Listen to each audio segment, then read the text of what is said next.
Thank you, sir. Carl, thanks a lot. And, thanks for having me again this year. This is my second year here moderating a panel. So, this is one of my favorite topics. So today's topic, so welcome to the Digital Davos 2022. Our topic today is ESG crypto innovations. And we've got an all-star lineup. My name is Matt Bird. I'm your moderator. I'm the CEO of Compro Worldwide, host of syndicated Traders Network show and ESG News. Our panelists today are Connor Davis, CEO and co-founder of Blue Byte, Nick De La Forge, who is a partner co-founder of Planet A Ventures, an impact and green crypto company, Dr. Oliver Krause, co-founder of Unlimited Inc., U Inc. Ventures, and Graham Wallington, CEO of Wild Earth. Guys, is everybody here? Yes, but you have to enable video, Carl. I have to enable video. Oh, okay. Yeah. Hold on a second. The video has to be enabled by the host. Okay, so video. Do I have to actually go to my settings? I don't know. Carl, can you? No. There we go. Hi. Hey, Oliver. Hi. Let's see. Who else is that? Graham? Yep. Hey, good to see you again, Matt. I don't see you, Nick. No, I'm here, but I can't turn on my camera. Now it worked. No. Fantastic. Nope. Yeah. And Connor, is that you? Indeed it is. Hi guys, gentlemen, welcome. Apologies for the technical glitch there.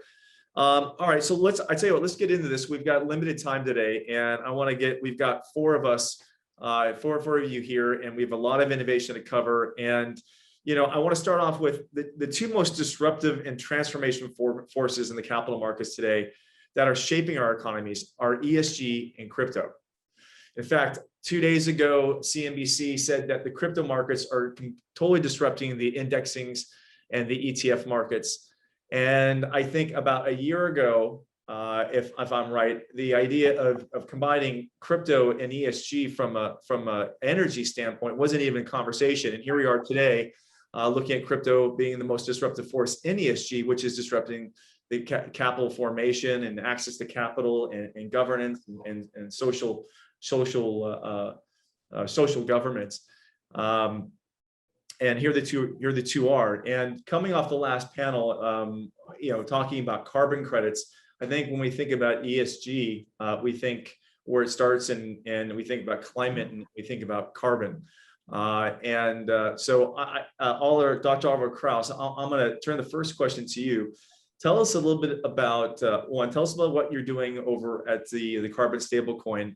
And can you tell us a little about yourself and what you're doing the carbon stablecoin and how that's going to be affecting our carbon footprint? Yeah, thanks, Matt.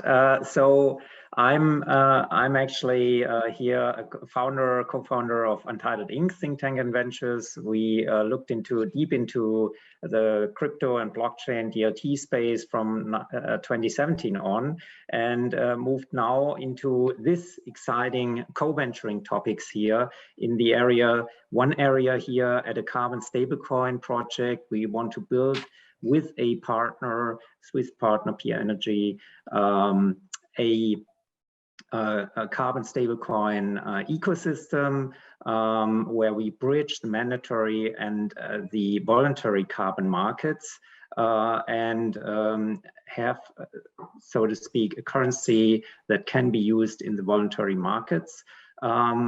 And a second venture where we actually help a synthetic fuel company to make their product more accessible by a broader audience, also through tokenization. So how does that work? Basically, the idea here is to, rather than a company like big brands that currently offset their carbon footprint through direct investment of fiat currency into a project, for instance, planting trees, that's quite popular, although it's not very effective. We would then rather take their fiat currency, buy a certificate from the mandatory carbon market, especially here in the EU, because that's one of the most effective carbon markets, reduce the supply there, and thereby force the companies that have to participate in this market to invest more into carbon reduction technologies, and issue with that certificate a carbon stable coin to a big brand who would then, for instance, invest into the certificates provided by the synthetic fuel company, which is an ecosystem partner here. And like that, the money that is spent has, so to speak, a leverage. That's the basic idea behind the concept. You know, that's amazing. Nick De La Forge, you're with Planet A Ventures. You are impact investing, green crypto investing. You're hearing Oliver. Tell us about from your vantage point as a fund, from an impact investing fund. Thanks a lot, Matt, and I fully have to agree with what you just said about Oliver. I think it's amazing that we now start to see this transition into how can this be bridged, and how can we use tokenized economies, the Web3, to leverage momentum and make capital flow into the right directions. And I think with Planet A, which is a green tech venture fund, so we invest into environmental impact. What we set out to do is to have some systemic impact on the entire venture scene as a whole, which is a very ambitious target, I fully agree. But what we found in the preparation for Planet A is, on the one hand, green tech is not a future industry. Green tech is the future of all industries. And once you start to accept that we fundamentally have to overthink how we produce energy, store it, how we produce food, how we get from A to B, and so on, you start to understand that we will fundamentally transform every aspect of our lives. And in our opinion, it's not a question of odds and probabilities and luck that we end at the right spectrum and do things right, not only looking into preventing a climate crisis, but taking into account the whole planetary boundaries, so pollution, million species extinction years, and so on. But we have data at hand to measure all of this and forecast it into the future. And so what we do with Planet A is we're not only a team of economists, but we're also a team of scientists, and we conduct something called life cycle assessments, which is basically the gold standard for impact measurement. What you do is you take into account all materialistic and energetic inputs which are needed to create a certain product, such as my phone, and then you end up with the entire resource consumption over the entire life cycle of the product. So resource sourcing, transportation, production, the actual use phase, and end of life scenario. And we do that once for what we have today, and then once for the object of desire, if you so want. So the innovation that's being brought to the market, and we're able to compare the two with each other. And suddenly we have the beauty of data at hand. We have a delta, and we're able to tell per sold product, we are making this big of an impact. And this, of course, can be put onto your current sales numbers, and suddenly you understand how big is the actual sales. But this can also be extrapolated into the future, into your growing markets, and also into your sales forecast. And suddenly you're able to say, okay, this really has a chance of being one of the biggest impact drivers that we have. And we think that there's going to be a correlation between the biggest impact drivers and the companies which are going to perform exceptionally well in the classical sense, meaning that they're profitable and become enterprises. To now bridge this into crypto, LCAs can be applied anywhere. So the obvious example is to compare a couple of different consensus mechanisms, such as proof of work with proof of stake, for example, and you end up with a certain delta that you can compare. And so what we as Planet A do at the moment is we do a lot of equity investment, and I, as an angel, have been investing into the entire crypto space for the past 6 years, and I'm currently building a more and more profile thesis on how big is the actual overlap between crypto, the Web3, so to say, and sustainability. Can these two worlds be combined? And this is where I now want to close the circle back to what you said about Oliver. I think it's amazing that smart people find ways to do exactly that in a sustainable fashion. That's well said. That's amazing. So you've actually grown from, okay, so you start off in the seed round, and you're actually doing private equity placements at this point. No, we only do early stage investments. So we also do what VCs have avoided for the longest time. We also invest into hardware. So Oliver was already talking about synthetic fuels. We invested into a company called Ineratech, which is one of the world market leaders when it comes to the production of e-kerosene. And so this is really nitty-gritty tough tech. And our strategy is that we like to come in at a bit of a later point when we have feasibility on the concept itself and are able to provide help through scaling. And so when it comes to software, this is what we as a team have been doing for the past combined 100+ years. And we feel incredibly confident at making good calls at a very early stage, so pre-seed or seed. Oh, excellent. Outstanding. Congratulations. Well, when we're talking about efficiency in green and impact, I'd like to transition over to Connor. Connor Davis, you're building an outstanding a platform. You're mining, you're looking for renewable energy to build out impact computing. Can you tell us a bit about what you're doing there and some of the impact you guys have been having early on? Yeah, I mean, for us, I mean, we started our whole operation in 2018 when everybody was running out. We saw it was the time to rush in, and at the time, we said, okay, we see the amount of energy being used, and for me, it was very important not only to find obviously cheap energy and 100% reusable energy, renewable energy, but also then to think, okay, how can we then reuse this energy? So what would be the criteria for picking a location? So it would have to have captive energy they can't get away from there. It had to be 100% renewable energy. Then we kind of said, okay, well, we can now start creating jobs, decentralized, basically, because a lot of the jobs that are usually created, for example, in Norway, everybody tries to pull all the energy down to Oslo. And so we're going and we're saying, no, let's try and, for example, where we are now is an old mining town. It lost a lot of jobs 30 years ago when the mines closed. And so they have a lot of captive energy there because they have very large power creation, but they don't even have the technology or the infrastructure to take it away fully. So we're going and saying, okay, we're going to use the energy here, right? You don't have to transport it off to England and sell it and lose 30% on the way. No, you can use it here. You can create jobs here. And then on top of that, we're going to then reuse the heat to do things like create vegetables in glass houses, right? So you can start producing local produce.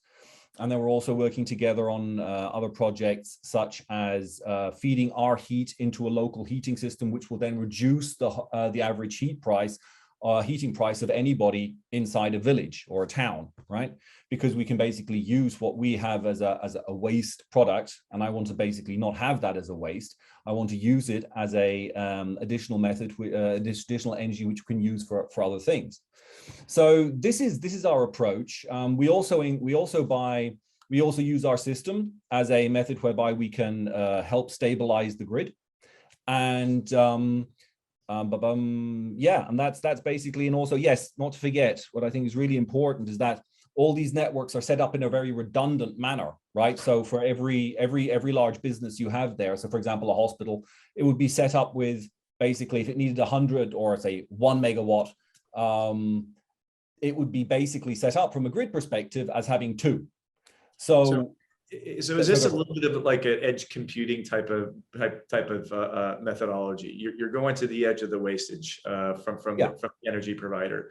So instead of trying to collate energy from different sources, you're going to where the energy is being produced.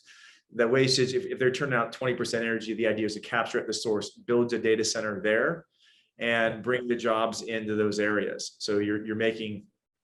Exactly. And I think for us, it's really important to get the skill sets back into the areas, because that's important, because that's where you see a lot of bleed.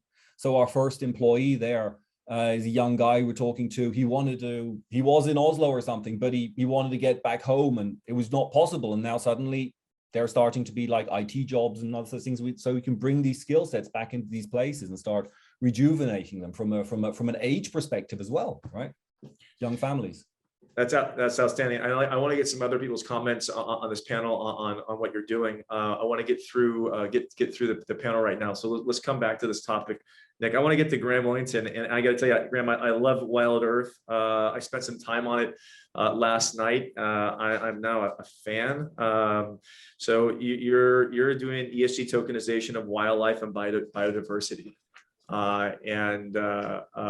so we're saving energy in being sustainable. You're saving our biodiversity, and you want to tell us a bit about what you're doing and where you're at? Sure, excellent. Thanks very much, Matt. It's a real privilege to be here with you guys on this panel, and thank you for that. Very briefly, Wild Earth is on a mission to increase the value of nature, and we do that by scaling ecosystem services, by feeling like you're in nature without scaling the harm that we have in the process.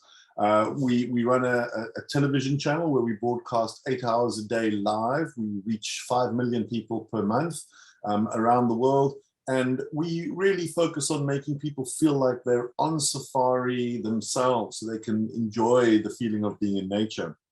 And what we've done now is we've kind of taken this to the next step by launching a non-fungible token project where we create a collection of non-fungible tokens for individual animals that we know well, that are part of our library, that we've gotten to know. And we open a minting window. The first minting window opens on the 28th of January, lasts for 3 days. And what we do in that time is we allow people to mint NFTs from a contract specific to that animal, where 40% of the primary price goes to the custodians of the habitat on which the animal lives. And then we collect 8% of each future resale price as a royalty that we then send back to the custodians as well, to create an incentive for the conservation of productive wildlife habitat. Essentially, if we want to save wild animals and conserve them, we need to incentivize the custodians of the landscape in which these animals live and provide them with an alternative revenue stream to the consumptive revenues of hunting. And even tourism can become consumptive when scaled too much. And we're really just trying to use non-fungible tokens as a way to encourage the conservation of biodiversity. It's outstanding. You know, I want to, Nick, you on a prep call that we had, everybody, Nick had used an amazing term. We're using nature itself as collateral. I mean, this is would this be a good example of this? Well, the greatest proof of work that you will find is when nature mints a leopard into existence. That animal is an incredible proof of work. The amount of energy, the amount of the entire ecosystem is required to be able to mint, so to speak, and sustain that very non-fungible animal into existence. So this is really the tokenization of nature. Yes. If I may, I might have a comment here. So basically, what got us into building a non-sustainable economy, an economy which is operating outside of the planetary boundaries, is basically that we're not able to build an economy which has an actual incentive alignment. So it's completely clear that the behavior of past generations is responsible for what we're facing now. And we haven't been able to build sustainable systems which were actually able to align these timelines with one another. And crypto offers that possibility. So for example, there is a fantastic project out of Berlin. It's called Nature 2.0. It's completely conceptual, but what they basically do is they give an identity to each tree. The tree stores carbon, and then the tree sells these carbon credits and pays for its rent. It's conceptual, and also there's flaws in that, because trees at some point they stop growing, and we enter the entire discussion about permanency and how to make sure that trees remain after the period, after 20 years on average, until they stop growing. But crypto itself, or blockchain itself, offers the possibility of doing these incentive alignments. And I think this is what fascinated me the most about crypto, is how complex and gamble-proof systems one is able to create if thoroughly thought through the entire process. And I think this is why this is so interesting, because it really offers a chance of aligning timelines. It offers a chance of making people profit. And I fundamentally believe that we have to use capitalism, which got us into this situation, to get out of the situation, to align incentives and make sure that current generations benefit from a sustainable behavior, next to everything else that's happening around regulation, customer behavior change, innovation, and so on. I couldn't agree with you more, Nick. I think that's actually the fundamental point, is that the sophistication that's now possible in terms of being able to program these smart contracts on the blockchain allow us to build very much more sophisticated instruments than were ever conceived beforehand. And because they are decentralized and immutable, the opportunity to remove trust is a concern in these complex systems. We're just at the beginning of what's possible. Maybe if I can add if I might add one topic. So tokens as incentive machines comes to my mind here. That's one thing. And to your point, Graham, removing trust, I'd rather rephrase that in terms of moving trust to software. So trust is moved to the software layer and replaced by software. That's what it actually is, and that's the power of blockchain DLT. 100% agreed, Oliver. Okay, this is great. Moving it along, Connor, what's needed to get these data servers, the data co-location facilities moving? Well, I think in general there's there's going to be a certain change in mindset. I'm now talking from we do both crypto mining, and we've now got a partner for whom we're doing sustainable computing for AI use. So, but they're both energy intensive, so that's why it fits so well together. But I think in general there has to be a change in attitude from a miner's perspective, because if you just think about it, you can't go into a country like Norway and say, hey, I want to put in 100 megawatts. Yeah, because the meaning of 100 megawatts, especially if you compare it to China, right? You got 8 million people in Norway, you've got 1.6 billion in China. Somebody who comes from China, where it's just shut down, right? Mining was shut down, and says, yeah, I had 100 megawatts or 200 or 300 megawatts there, and now I want it, for a perfect location, Norway, right? It has a complete different meaning, right? Because that country has 8 million people, and yes, it has a lot of energy, but it's not going to be able to compete with a country that was supporting, 1.6 billion with its energy, right? So the whole attitude has to change from this grow the whole time to a perspective of, every megawatt I use, what impact can I create? So, because for me, Bitcoin mining is impact investment tool where I can say, okay, for 1 megawatt, because it's also the same question that I get asked by the grid providers, is like, okay, if I give you a megawatt, how many jobs am I going to create? If I give a megawatt to someone else, what jobs are they going to create? So I think the attitude has to go there where you say, okay, yes, 100% renewable energy, but then also, every megawatt I use, how often can I reuse then the steps of energy? And I think it's, what has to be done, I think it's happening on its own. I don't think a huge amount has to be done, because where people don't see the added value, there is in the end going to be pushback, and people are not going to want it. I think it's just a natural, I think the system is there, it's just, and is catalyzing itself. The people running the data centers, and I just say data centers as a whole, because data centers can use the same approach. It doesn't just have to be Bitcoin mining, right? Yeah, and I apologize for the abrupt change in the last topic, but I want to switch this because I wanted to get into the innovation aspect of the ESG and crypto. And Nick, I want to bring this back to you. This is innovative, right? Yeah, as an impact fund out there looking for innovative things. Like what are the things that as an impact fund you're looking for, and what should other entrepreneurs out there in the crypto space be? How should they be looking at the market? Is Connor right on where he's looking? Is the approach spot on? I mean, what can we learn from this?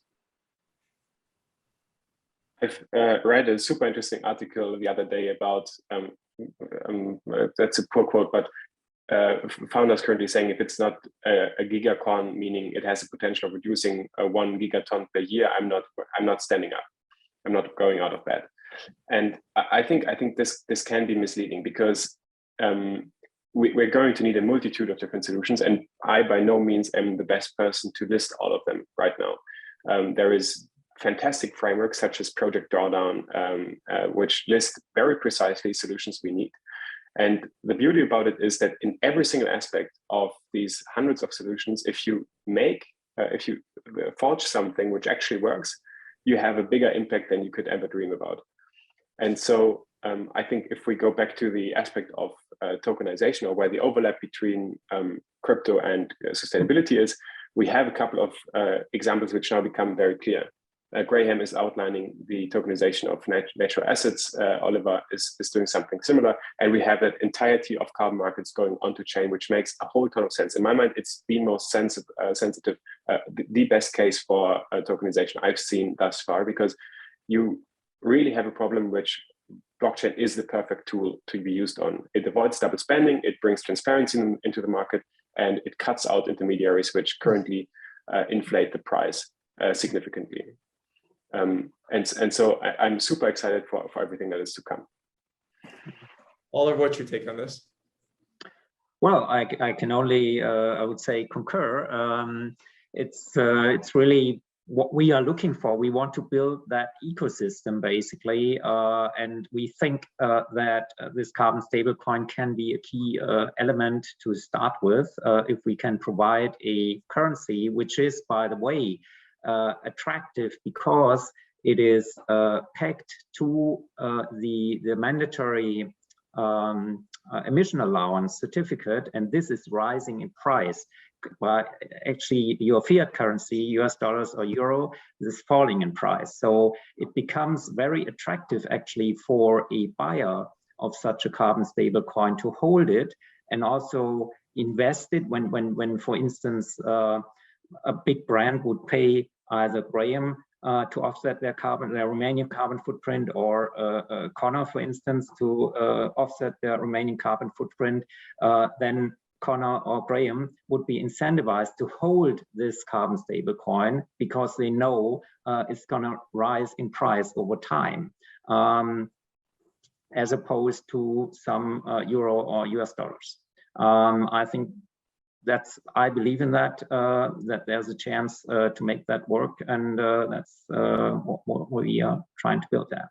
And how about Graham? You have something to say about this? I think it's very exciting, as we mentioned earlier, and Nick made the point, is that we've got this incredible new technology that's like Pandora's box, and there's a lot of things we can do with it, whether it's carbon stable coins or NFTs linked to the tokenization of wild assets. But we're at the very beginning, and this is a very high risk stage, because we're going to establish in the minds of the public and the world what can be done with this technology. And if we get it wrong, and if we have scam artists, or if we mess it up in these early stages, we will seriously delay the ability for this to achieve its potential. So it's very exciting, but unfortunately there are huge numbers being bandied around, and that worries me, that we could make mistakes here that could cost us a lot of time. So with great potential comes great responsibility as well. Maybe I'd like to throw something in there. I mean, I see your point, but on the other hand, I think if you look at anything that's happened in this market, there will be a burst. There will always be a bubble burst. It's like the internet. There will be a bubble burst, but that means people were interested in the first place. That's a confirmation that it was good. And then you're left afterwards with the Amazons, with the eBays, with the Googles, with, whatever, PayPal, all these, that's the ones you're going to be left, except in the crypto world, right? So I think, yeah, you're going to find some scam artists. There always is. Where there's money, where there's money, there's going to be scammers, but I think it's just going to prove that there is a value in this technology. So I'm hopeful in that sense. So am I, Connor. So am I. From my vantage point, I work with a lot of organizations, big and small, and when we start getting into bubbles, I think the big differentiator between a bubble and something material is really true adoption. Is there stickiness in the model? Is there stickiness? Do you have real customers? Is there people using the platforms? Is there transactions going on? As long as that there's something to fill that bubble and it could create some mass as organizations and these ideas have mass, I think that it mitigates any risk, even if it starts off as a vaporware of an idea. As long as they can reverse it into a solid business, it will find its way. So, but okay, so let's transition this. How much time do we have right now? I know that we've got limited time. Oliver. I think we almost reached now the end, because I see Carl, who is I think still on mute. Somebody's gearing up to say something. Well, then, I guess I'll wrap this up. Everybody, look, it was highly thought-provoking. It was intriguing. I hope we have a chance to do this again. For those who joined halfway through or who've been from the beginning, this has been ESG Crypto Innovations, and we've covered ESG impact computing and renewable energy. We've covered impact investing and green crypto investing. We covered ESG crypto and green energy and ESG tokenization of wildlife and biodiversity. Graham, Oliver, Nick, Connor, I want to thank you for allowing me to moderate you and be part of this. And I guess before they jump on, let's take advantage of the final moments. Does anybody have any last minutes they want to say? Yeah, from my side, I'm intrigued by the diverse solutions we heard, and I'm really looking forward to engage with you guys in the near future. Thank you very much for the opportunity. Sure. I just wanted to echo that. Thanks a lot. Thanks. Thank you guys as well. Thank you guys. Okay.